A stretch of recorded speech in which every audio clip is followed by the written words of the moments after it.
Hey guys, welcome and welcome back to Seer Soul 3 with me, Please. This is going to be another collective message for my collective of the If. General message, please take what applies, let the rest fly. I wanted to come and say hello to you all. I did a thing. I brought my Monroe back. So, I'm happy about it. After a couple of years of not having it, I wanted it back. So that's what we did. And I wanted to say hi to everyone.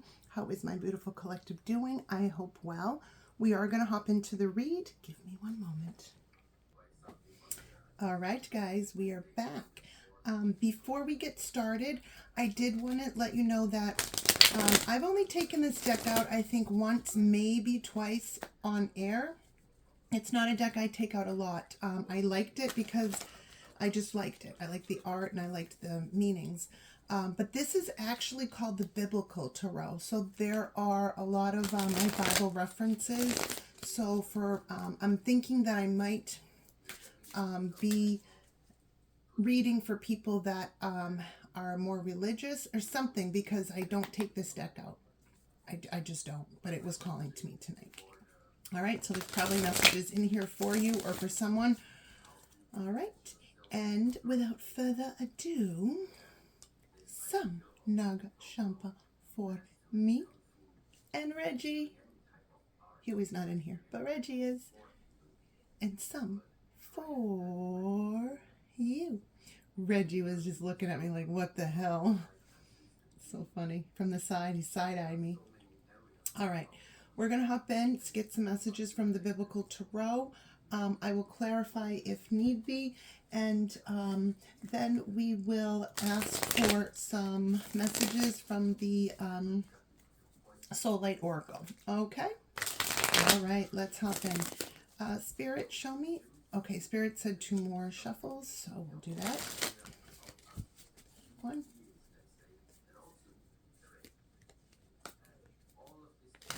And 2.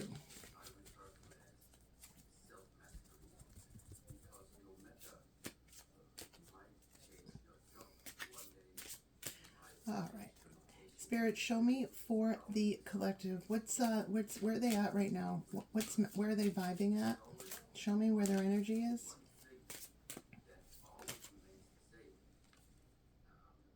Nice. So some of you have the Death card, 13, but it's also in the Biblical, it's the 4th horseman. So for those of you who know about that, take those extra messages with.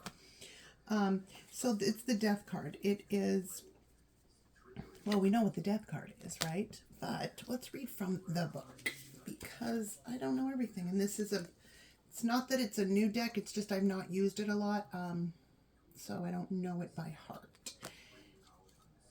And I don't know all the biblical stories by heart either. I've never read the whole Bible. I don't know many people that have. I don't know anyone that has read it from start to finish.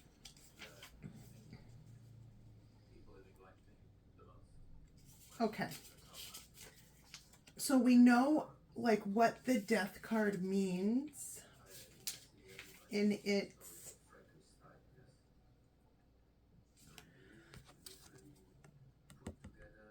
like traditional sense, right? And so it's the 4th horseman, which is, it's just an end of an era, transformation, renewal, release and let go, facing inevitable change, profound life changes. The 4th horseman comes in and wipes off after all the other 3, right? It just finishes off what needs to be finished off so that freshness can come. That's just how it is. Okay? So you basically are the 4th horseman. Now, you could be a Scorpio. You don't have to be. You could have Scorpio in your chart. You don't have to. Just means you're taking on the energy of when Scorpio transforms. Or in this case, with the 4th horseman, the other 3 horsemen that came before left, a wake of, there were still people left, right? With after pestilence and all of those, right? And so, the 4th horseman like clears it out, and it has to finish off I'm getting like this, it's not Slim Pickens, but it's like something like that, the stragglers. It's like finishing something off and starting anew. That's what I'm seeing. That's your energy. I love this for you, because it's like, if there was anything left through this transformation, so it's almost like the fourth horseman. So it's like 4 steps into a transformation, right? Like, and you've already done the first 3 steps, right? But you might have had some, like memorance or remnants of the,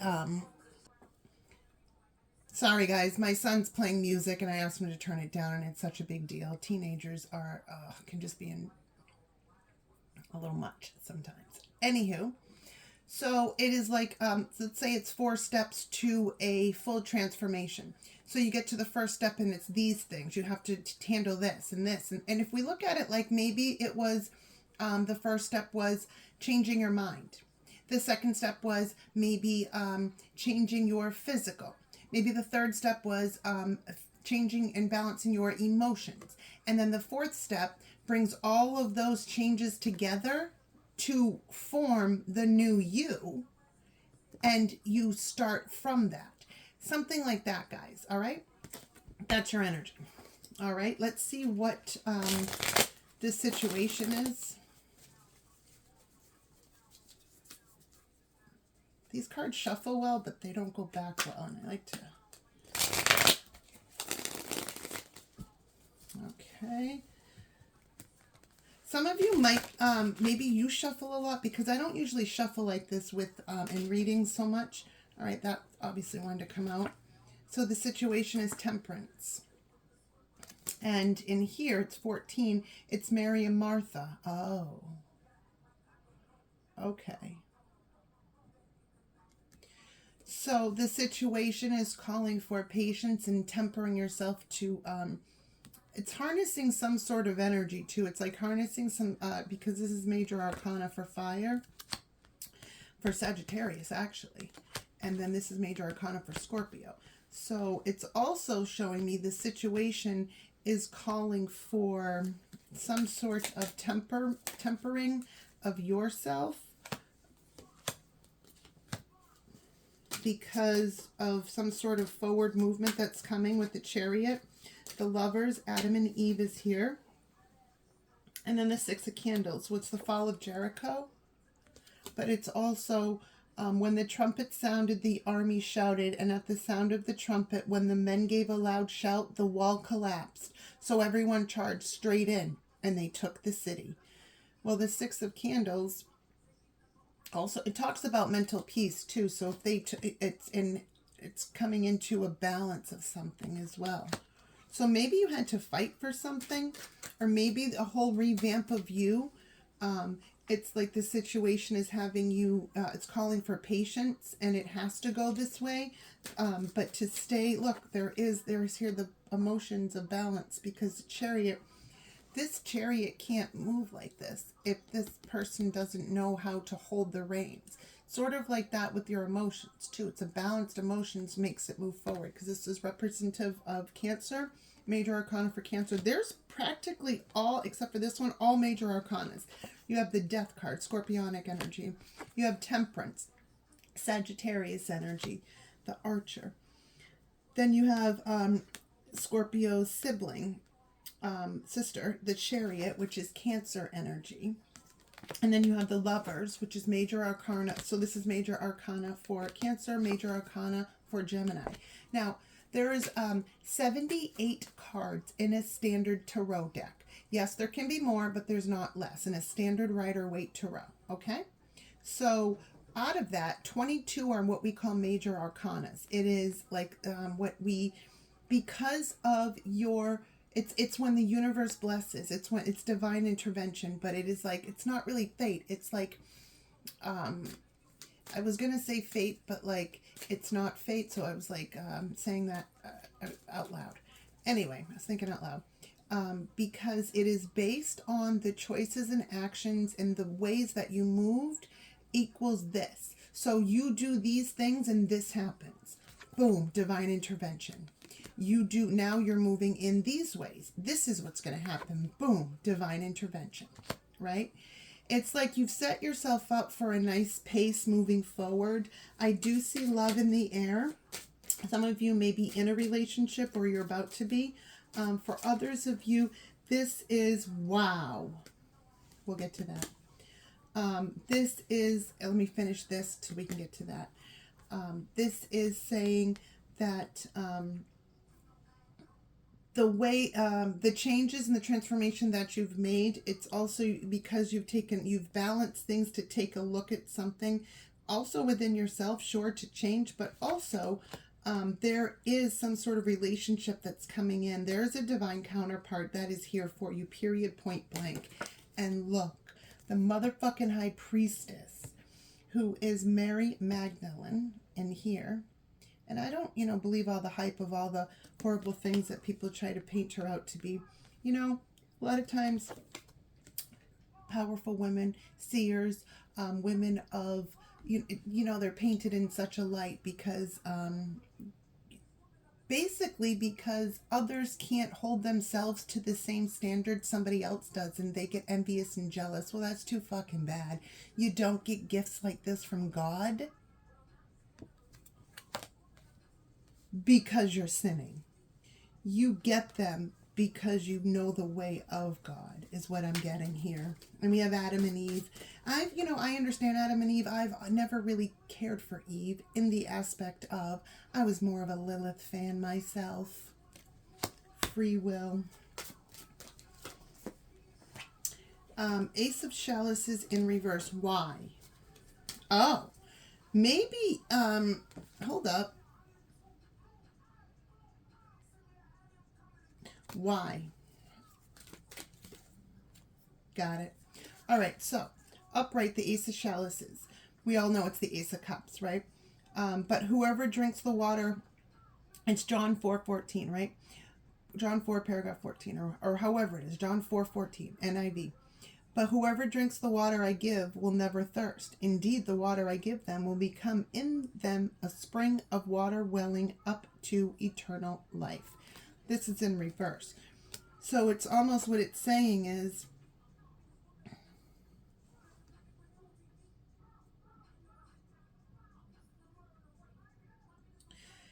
wow, it's saying like follow the intuition, follow, I'm hearing premonitions, follow your gut, follow what you know. But you don't need to, you're like this because you don't need to put so much energy into something. Keep that well of that spring to yourself right now. It doesn't need to be filling up others. I'm getting an energy of you're expending energy, or it's saying to continue not expending energy in ways that are not conducive for your highest good.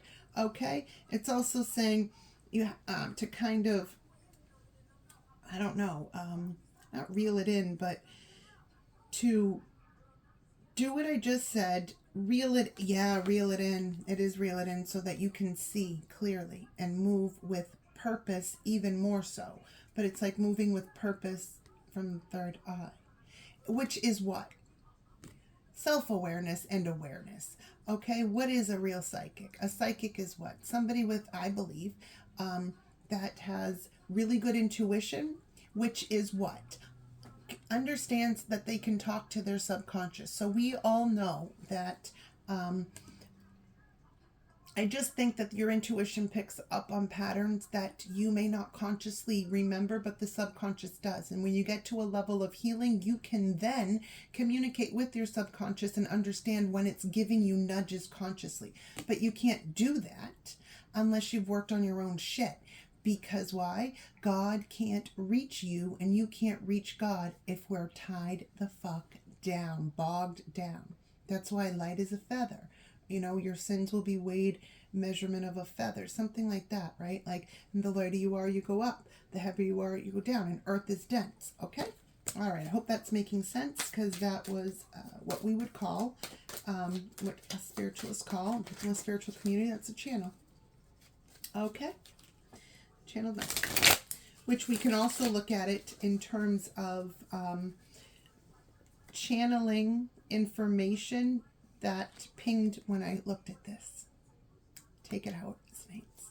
There is, there's a lot of logic to this and reason. And then there is the pieces that are straight up not either, but it ends up resonating with people. So there's something to it. And that's what we are saying is spiritual, right? Because we read energy. When you get to a certain level of healing, when you get to a certain evolved state, there's only so many patterns of human behavior, okay? And so when you've seen something, you've seen it 1,000 times. You'll see it in 1,000. You'll see it in others 1,000 times like that. It's just predictable, right? It's like how these choices, actions, and behaviors led to this divine intervention. That was predictable, some philosophers might say, because you made the choices to go down this path, and this was inevitable. If you made those choices, had you made different choices, it would have been something different. But you're on the upswing, like it's time for you to win is what I'm getting, and that's what I have. There might be some messages coming with whoa. The Eight of Candles. When they came out of the water, the Spirit of the Lord suddenly took Philip away, and the eunuch did not see him again, but went on his way rejoicing.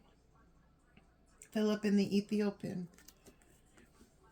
All right, and then we have here, this is, I guess, how the reading is going. This is how it wants to be heard. We have King of Feathers, so it's the King of Swords, the judgment of Solomon.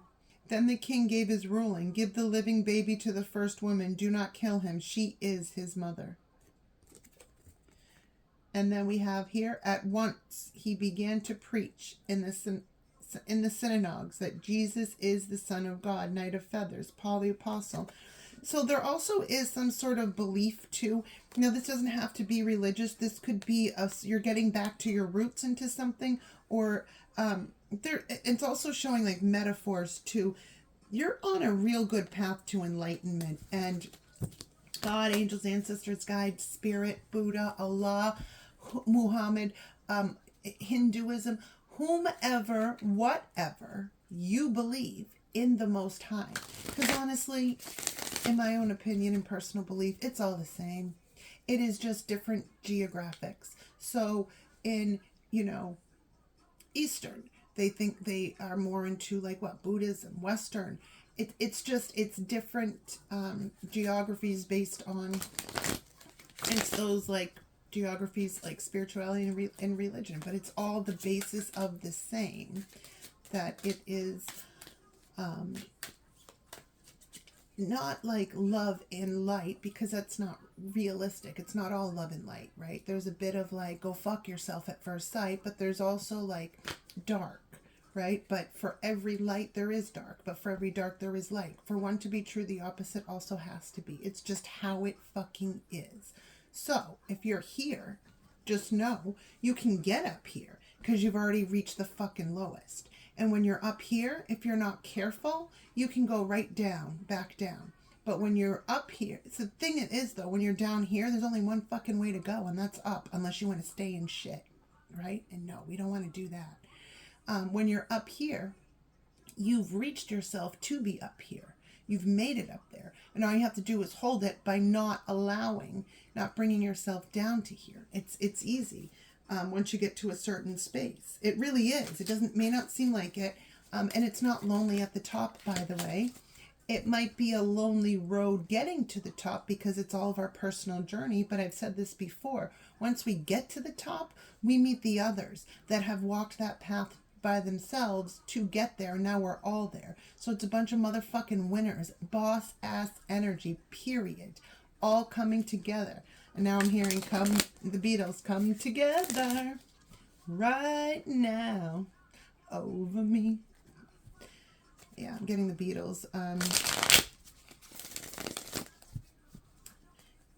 Say you want a revolution. Noel, we all want to change the world.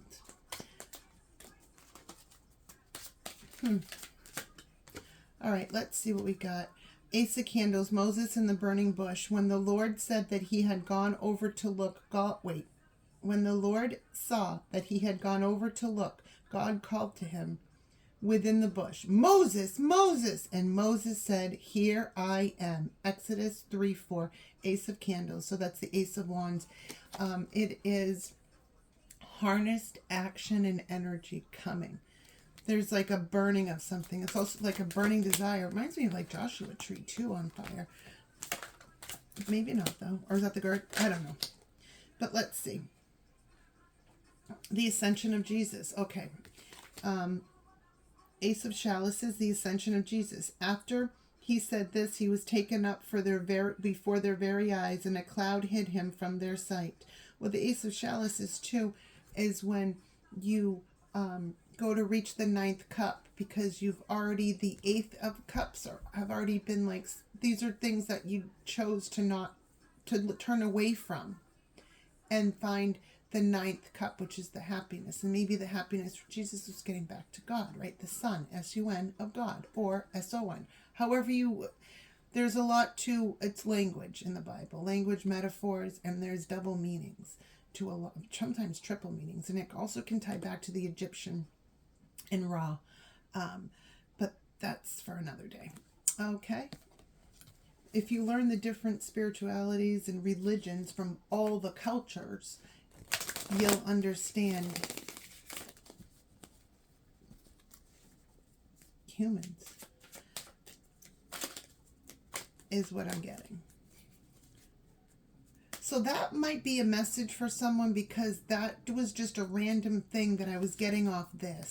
So that might be a message for someone. Maybe some of you are studying different parts of spiritualities, different religions. Maybe that's a way that you understand people, or one way, because I'm also getting another way, somebody who can read people, someone who's been through a lot. Yeah, you can read people, you can see through to the whatever's hidden, you see to what's hidden, because you have a good it's just when you get to a certain level, you can see people can only meet you as far as they're willing to meet themselves. And when you have met yourself in one, when you faced yourself in one, you understand where things come from, where somebody might sigh, or that sarcastic joke, or that sneak diss, that was an insecurity projected out, or this was a defense mechanism, or, this was the ego coming out. They don't know it yet. This was a trauma response. You see it.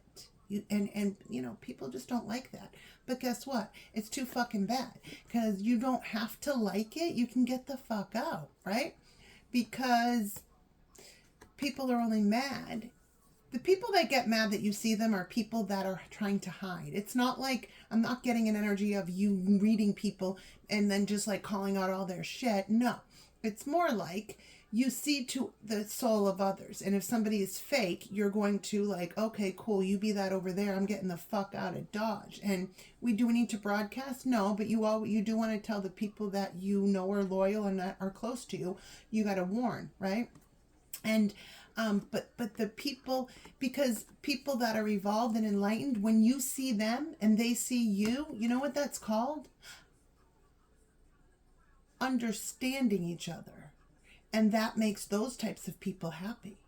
But people that hide and put on facades and pretend to do all these things, the healing and the spiritual and they're religious and they're holier than thou. They go to fucking church on Sundays, but then they sin and do horrible, cruel things during the week. But hey, I put money in that collection fucking bin. Like, what? That collection plate? Like, come on. No, it's not how it works. And people can think it can work like that, but that's just not how it works. That may be how organized religion works, but that's not how it really works. And maybe on earth, people will feel like they're okay because they're absolved because they went to church and then they felt the power of the message, which I'm not saying, that's neither here nor there, but it's like it doesn't erase what you've done. It only makes you feel better because now you've released something, but you've actually not addressed it. So what it is it's just a pattern that's happening. Sinning, being fucked up, and then going to fucking church and thinking it's okay. But, this is the physical realm. So what you think you're getting away with here, it's like the devil does this, So the devil can make people think. to turn away from God. And how I mean that is just because you go to church every Sunday, that don't mean shit. Because God is not confined to four walls. God goes off of intention. So if we are to believe that in the end we are judged, you're going to be judged off what your intention was. Malicious intent, pure intent, right? Like that. Anything in between. What drove you to do this? And God knows all. So you can fake it on earth, but the soul doesn't rest, right? And sometimes what the devil does is allows people to think that they're blessed and highly favored because they have what? Material gain and material things like that, like tangible, practical wealth, things like that, right? But it's like things. It's things. It is not, it's just things. And when those things are gone, and yes, we need, I feel like we need money, but like money buys us options. It's not like, I don't know. I don't know who I'm talking to, but like this read kind of went on a different turn and I'm not really sure what's going on. Justice, the Ten Commandments. Okay, so what I'm speaking is going to resonate for someone because it's saying that like it's here. The judgment is here. So it's like you could be justice too. Something is being made fair. This also could be legal. This could also be a contract. This could also just be like, no. You want to be about what you pretend you're about, or get the fuck out, right? Like, stand on it. You want to be this? Stand on it then. You want to be that? Stand on it then. Like, we can't be one way in public and one way privately. Another way privately is what I'm getting. I'm also getting that this could be, if this is a legal thing, it's going in your favor. And how I mean that is because it's in the favor of what is right. And that's you. Oh my God, with the Queen of Feathers. Hell yes. And then the Ace of Feathers. Wow. The sneaking. Oh my God. Okay. So what I'm getting is this is all legal shit and justice too. This is like, we have justice, which could be karmic justice, could be legal justice, right? But then we have the Queen of Feathers, which is the Queen of Swords, which is, so this is Libra energy, major arcana for Libra, air. And this is major arcana for Aqua, air. But it also talks about court too, or fairness, logic. Facts don't care about feelings, neither does the Queen of Feathers, right? She has a heart but doesn't lead with it. There's no sense. It doesn't make sense. And then we have the Ace of Feathers. It's like the clarity of truth. This is what the fuck is up. Bam, bam, bam. This is like, justice is motherfucking here, right? Without dark, there's no light, is what I'm getting. But this also is the tablets too. We know, okay? So it's fair. Like how Moses was on the inside, he then got, why did I say Moses? But how Moses was on the inside reflected with what he was able to do on the earth realm. That, right? It's like the purity from within, the temple, the balanced chakras. It's like it comes from within, something like that. But there's also a lot of justice here. I'm getting court justice, a contract, or karmic justice, but it's coming in your favor. It's just how it is. And the Queen of Feathers like emphasizes that more, but this also could be like a contract, but this could be court. So take it how it resonates. This also could be, if it's like a marriage, it's like, yeah, that's what's happening. You've met your match, and like that's what's up. You're marrying your match. But then we have the Ace of Feathers, because the justice comes. I'm looking at this like this, just the truth is the truth, and then the clarity of everything. It's like coming. And that is what I have for you guys. We are going to, this reading is getting long, so we're going to wrap it up. We're going to get a couple messages from the Soul Light Oracle. Let's get some final thoughts. Give me 2 for the collective for final thoughts, Spirit. Thank you. Okay, you have Soul Light, Revelation, Awakening, and Guidance. And then you have Stellar Energy, Stars, Energy, Radiance. You can channel star energy to activate your inner light and strength. Your soul lights guide your inner world and path through awakening. Your soul's light guides your inner world and path through an awakening. Wow. That's what I got for you guys. Bottom of the deck, Inner Harmony and Universal Wisdom and Cosmic Connection. This is beautiful. Spiritual rebirth, awakening, renewal, spiritual enlightenment. God damn. This is, not all the cards are like this either. All right. But that is what I have for you, my beautiful collect of the air. I will talk to you later. Bye. Don't forget to hit that like button, comment, share, subscribe, comment, share, follow. It's a free way to support me and my channel. Also, please don't forget to check me out on YouTube, TikTok, Facebook, and Insta. Love you guys. Bye.